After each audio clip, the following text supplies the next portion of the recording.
현재 캐나다의 60조 원 규모 잠수함 사업을 둘러싸고 한국이 뒤통수를 맞을 수 있다는 주장이 나오고 있습니다. 알려진 대로 최종 후보는 한국의 한화오션과 독일의 티셴크루프 마린 시스템으로 팽팽한 2파전으로 압축된 상황에서 최근 캐나다의 행보가 이 사업의 무게추를 한국이 아닌 유럽, 특히 독일 쪽으로 기울게 할 수 있다는 관측이 나오고 있습니다. 캐나다에 유럽을 선택하기 좋은 판이 열리고 있다는 주장이 나오고 있는지 한국으로서는 다소 의아한 상황인데요. 한국과 캐나다가 엄청난 우호적인 분위기 가운데 독일보다 훨씬 많은 미팅과 사전 작업을 진행했기 때문이기도 합니다. 실제 캐나다는 지난 에이펙 때 한국 거제 조선소에 카니 총리가 잠수함을 직접 탑승하는 등 매우 큰 기대를 갖게 하고 있습니다. 캐나다의 온타리오주 페델리 장관이 방한 계획을 밝히면서 하나오션 잠수함을 다시 한번 시찰하는 의지도 밝힌 상황입니다. 또한 한국에서도 강훈식 대통령 비서실장이 다음 달 정도에 캐나다를 방문해 방산 관련한 논의를 하러 떠날 것으로 보입니다. 강훈식 비서실장은 방산 특사에 임명된 만큼 국정과제로 되어 있는 한국의 4대 방산을 주도하는 임무를 맡은 것이며 60조 원이 달린 3,000톤급 캐나다 잠수함 12척 사업에 대해서 좀 더 심도 있는 회의를 하러 캐나다로 급파되는 것입니다. 그런데 그럼에도 불구하고 캐나다가 한국보다 유럽, 독일의 잠수함을 택할 가능성이 좀 더 커졌다는 의견이 금주 나왔습니다. 특히 온타리오의 페델리 장관은 갑자기 캐나다 잠수함 건조가 온타리오주 경제에 어떤 영향을 주는지 보겠다고 했는데 이는 캐나다의 정부 연구원 등에서 주장한 한국에서 잠수함을 건조한다는 것과 배치되는 내용입니다. 불과 잠수함 발주를 몇 개월 남겨둔 상황에서 이러한 온타리오주의 발언은 한국 입장에서는 당황스러운 것이죠. 여기에 결정적으로 유럽이 내세운 조건이 한국에 매우 큰 위협이 되고 있어 뒤통수를 맞을 수 있다는 상황이라고 합니다. 물론 군사 전문가들은 캐나다 당국이 유럽, 독일 선택 시에 엄청난 부작용도 함께 짊어져야 한다고 경고하고 있습니다. 현재 캐나다가 뒤통수를 칠 상황은 무엇인지와 왜 한국을 외면하면 막대한 손해를 감수해야 하는지 살펴보겠습니다. 우선 캐나다 잠수함은 건조비 20조 원에 30년 운영비까지 포함하면 최대 60조 원에 달하는 한국 방산 역사상 단일 계약 기준 역대 최대 규모가 될 수 있는 사업으로 알려졌습니다. 그런데 현재 이 사업이 유럽으로의 쏠림 현상을 설명하는 핵심적인 배경은 바로 자금인데요. 캐나다는 최근 유럽연합의 주요 국방 프로그램인 세이프에 비EU 국가 최초로 참여하는 파격적인 행보를 보였는데 문제가 여기서 시작이 되었습니다. 세이프는 EU가 회원국들의 공동 군사 조달 및 준비 태세를 강화하기 위해 마련한 총 1,500억 유로 규모의 대출 프로그램인데요.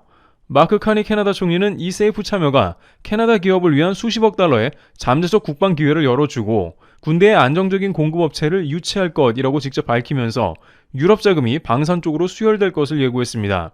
그런데 이 EU 자금을 전투기, 해양 감시 시스템과 함께 재래식 잠수함 도입에도 활용할 수 있다는 것이 전문가들의 분석입니다. 문제는 이 세이프 프로그램의 규정입니다. EU, 유럽 경제지역 또는 우크라이나 외 지역에서 조달되는 부품 비용이 프로젝트 총액의 35%를 넘으면 자금 지원을 받을 수 없다는 조항이 있다는 사실입니다.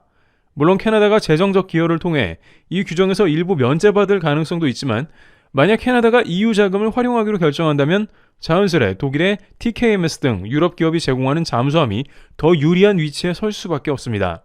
유럽 자금을 사용하면서 유럽산을 구매하는 것은 가장 효율적이고 명분 있는 선택이 되기 때문입니다. 그런데 일부 전문가들은 하필 유럽에서 세이프 승인이 영국과 캐나다 중에 캐나다가 먼저 승인이 난 것을 보자면 현재 독일 잠수함권이 승인되도록 캐나다에 무언의 압박을 유럽이 넣고 있는 모양새로 봐야 한다고 강조했습니다. 한국과 독일의 잠수함 2파전에서 갑자기 유럽의 이러한 결정은 캐나다의 결정타가 될 수 있다는 의견입니다. 이러한 지역 블록화와 절충 교역의 압력은 최근 폴란드 잠수함 수주전에서 이미 현실로 입증된 바 있습니다.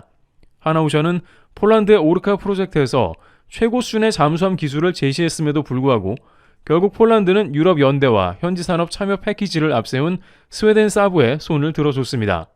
폴란드가 발트해 얕은 수역이라는 지역적 특성과 유럽연합, 그리고 나토 국가 간의 전략적 연대를 고려했음을 보여주는 대목이죠. 캐나다 역시 나토의 핵심 회원국이며 특히 북대서양 방위 및 북극 안보라는 전략적 목표를 공유하는 프랑스, 독일, 이탈리아, 스웨덴, 스페인 등 유럽 주요 방산국과의 협력을 강화할 가능성이 높다는 겁니다.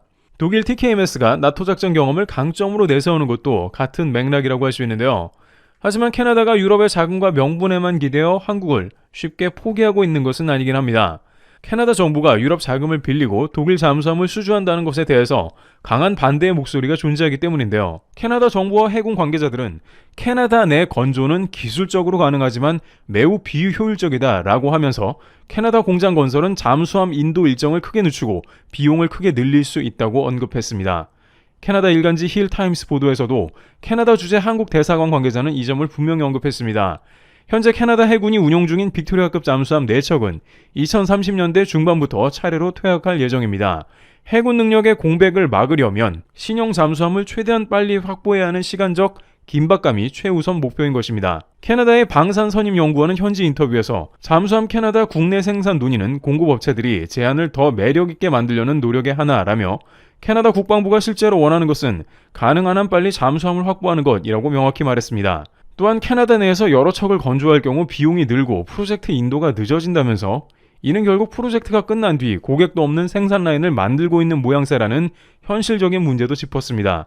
공장이 있어봤자 누가 캐나다에서 건조하려고 하겠는가 하는 당연한 의문이 뒤따라오고 있다는 것이죠.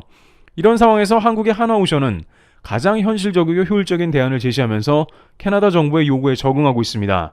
이미 실전 배치하여 운영 중인 장보고 3급 잠수함을 활발한 한국 자체 조선소에서 전량 건조하겠다는 계획인데요. 한화 글로벌 디펜스 사장은 이에 대해 하나오션은 자체 조선소에서 최대 5척의 잠수함을 동시에 지을 수 있는 능력과 설비를 갖췄다라며 배송 일정에 다른 어떤 선택도 따라올 수 없다라면서 캐나다가 요구하는 납품 일자를 준수하겠다고 철통 같은 약속을 했습니다.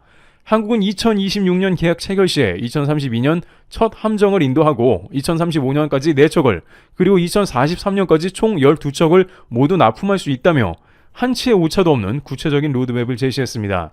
이렇게 일정을 앞당김으로써 캐나다는 낡은 빅토리아급을 조기 퇴역시키고 약 10억 캐나다 달러, 약 1조 원의 유지 보수 비용조차 절약할 수 있는 장점도 제시한 것으로 확인됩니다. 일각에서는 캐나다 정부는 미국 정부와 달리 일자리를 캐나다 사람들에게 돌려주지 못한다고 비판하기도 합니다.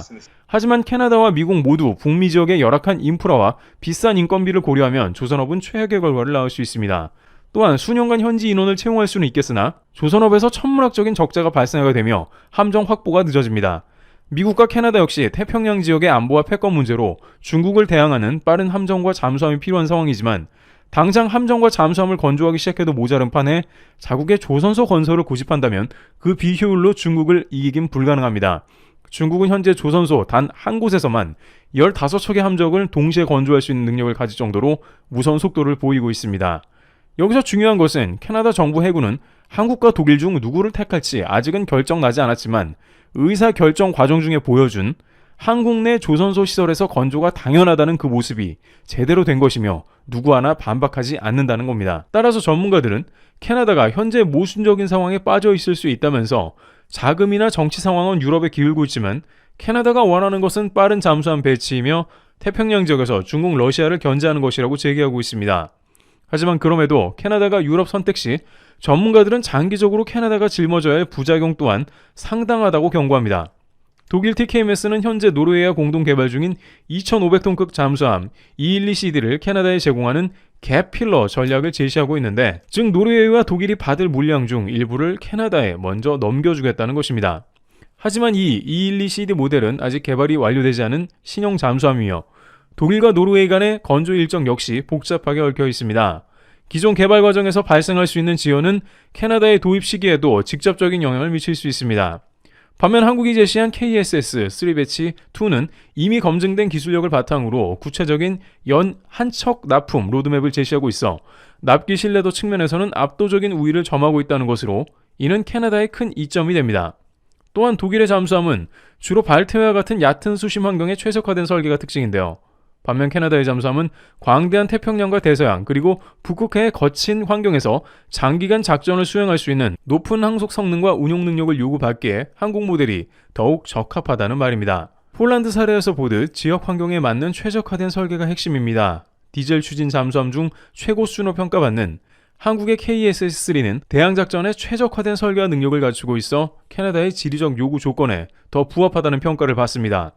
캐나다가 얕은 바다에 특화된 유럽형 잠수함을 도입한다면 향후 운용 효율성 측면에서 예상치 못한 난관에 봉착할 수 있습니다.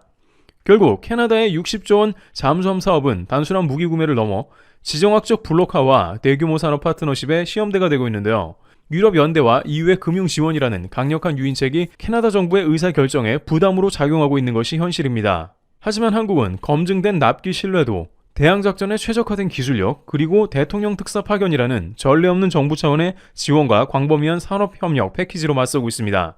무엇보다도 지금까지 한국에서 캐나다에 들인 공이나 양측의 미팅이나 다양한 것을 살펴보면 한국이 당연히 선택돼야 할 것입니다만, 정치적 금융적 이유로 다른 서양 국가와 같은 길을 걷는다면 캐나다는 한국의 신뢰를 얻기는 힘들 것으로 판단됩니다. 캐나다 잠수함 사업의 최종 결정은 빠르면 내년 5월로 예정되어 있으며 이 프로젝트의 최종 수혜자가 누가 될지는 곧 결정될 것입니다. 캐나다 정부가 당장의 유럽 자금과 장기적인 작전 효율성 및 납기 신뢰도 사이에서 어떤 균형점을 찾을지 귀추가 주목됩니다. 트래블TV였습니다. 감사합니다.